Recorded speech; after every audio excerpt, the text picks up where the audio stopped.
Katra means market language আর কি, তাই বাজারকে প্রাধান্য রেখে মসজিদের নামকরণ হয় কাটরা মসজিদ, বাজার মসজিদ। আর আমরা কিন্তু ব্যাক সাইডে দাঁড়িয়ে ম্যাম, এই টাওয়ার দেখতে পাওয়া যায় না, 4টে টাওয়ার 4 পাতলে ছিল, ওয়াচ টাওয়ার।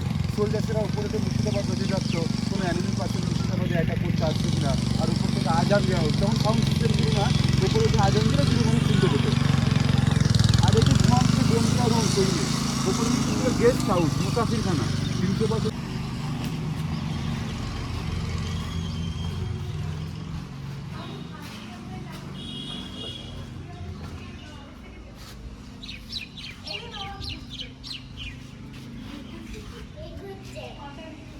মসজিদের প্যাটার্নে তৈরি করা হয়, 4টে পিলারের সাপোর্টে দাঁড়িয়ে আছে মসজিদ, নিচটা কিন্তু ফাঁকা রয়েছে। হ্যাঁ বাবু, মসজিদ মন্দির মসজিদ সবই একই। নিচুতে গোল গোল গুহার মতো খোপগুলি রয়েছিল, ড্যাম প্রুফ ছিল এয়ার পাসের জন্য, হাওয়া বাতাস চলাচল হলে বিল্ডিংয়ের বেশ ড্যাম্প হবে না। এটা শুধু ড্যাম প্রুফ নয়, এখান থেকে নবমী সময়ে রিভার নদী অবধি সব টানাল করা আছে, সুড়ঙ্গ করা আছে, সুড়ঙ্গ আজ আছে, গভর্নমেন্ট থেকে সিল করে দেয়। আর 300 বছর আগে বিদ্যুতের ব্যবহার ছিল না, মসজিদের বাইরে আলো করার জন্য ওয়ালে যে স্কোয়ার করে বক্স করা, এই বক্সের মধ্যে গ্লাস সেট করা ছিল, বেলজিয়াম গ্লাস। আর এই ব্যাক সাইডে বলে ত্রিকোণ ছোটো খোপগুলোকে কুলঙ্গি বলা হয়, এতে অয়েল ল্যাম্প, সন্ধ্যে হলে ক্যান্ডেল দেওয়া হতো আইয়ের মতো শেপে। তো এর আলো কাছে পড়ে আলো রিফ্লেক্ট হয়ে মসজিদের বাইরের চত্বর আলোকিত হয়ে থাকতো। মিরারগুলি নষ্ট হয়ে গেছে 300 বছর আগের কথা। আর এই পুরো মসজিদটা কিন্তু হোয়াইট কালারের ছিল, প্লাস্টার চলে যাওয়ার পরে মসজিদের এই ব্রিকগুলো বেরিয়ে এসেছে। আসুন সামনে।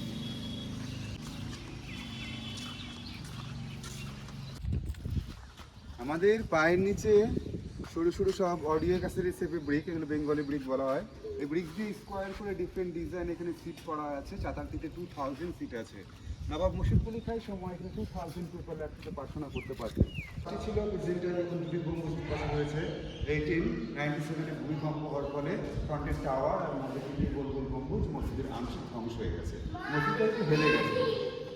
আর যার নামে ডিস্ট্রিক্ট মুর্শিদাবাদ হয়েছে, যার সমাধিটা এখানে রয়েছে, বাংলার ফার্স্ট নবাব মুর্শিদকুলি খাঁ, যিনি প্রথম দিনের ব্রাহ্মণ ছিলেন, পরে সমাধি আছে, কবর আছে এর তলাতে, এখান থেকে ছবর পেয়েছে। এখানে কি ছিল, একটা সময় চৌকো করে তার জাল দেওয়া ছিল, বুঝতেই পারবেন তার জালটা তুলে দেওয়া হয় সেন্ট্রাল গভর্নমেন্ট থেকে, তুলে নিয়েছে, কারণ বৃষ্টির জল ভিতরে জমা হয়ে যেত, যার ফলে এটা কংক্রিট করে সিল করে দেয়, না তো আগে পায়ের ধুলো মাছ করতে কবরে গিয়ে এটা সিল করে সাইড দিয়ে খুলে দেওয়া হয়, নিচে গিয়ে আমরা দেখতে পাবো ওনার সমাধি।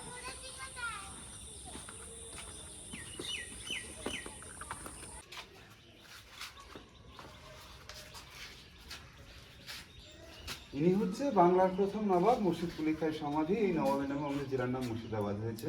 মুর্শিদাবাদ জেলাগুলো আপনারা অনেক সমাধি দেখতে পাবেন, দেখবেন সমাজের মুখগুলো সিমেন্ট দিয়ে স্টোন দিয়ে সিল করা, একমাত্র সমাধি ওপেন রয়েছে, মাটি দেখতে পাওয়া যায়, যে উপর থেকে মানুষের পায়ের ধুলো পড়ছে তার প্রমাণ। এটা লেন্থ হাইট 7 ফিট, এনার উচ্চতা ছিল 6 ফিট 2 ইঞ্চ। আর ইনি ফার্স্ট লাইট ব্রাহ্মণ ছিলেন বলে লাস্ট লাইট মনে রিয়েলাইজেশন ফিলার পর 1726-এ মসজিদের পাশে উনি মন্দির স্থাপনা করে গেছেন। আমরা যাওয়ার পরে উনি চেয়েছিলেন যে হ্যাঁ সে কাঠগুলো প্যালেস আছে, হাউস অফ জগৎ আছে, সব পাশে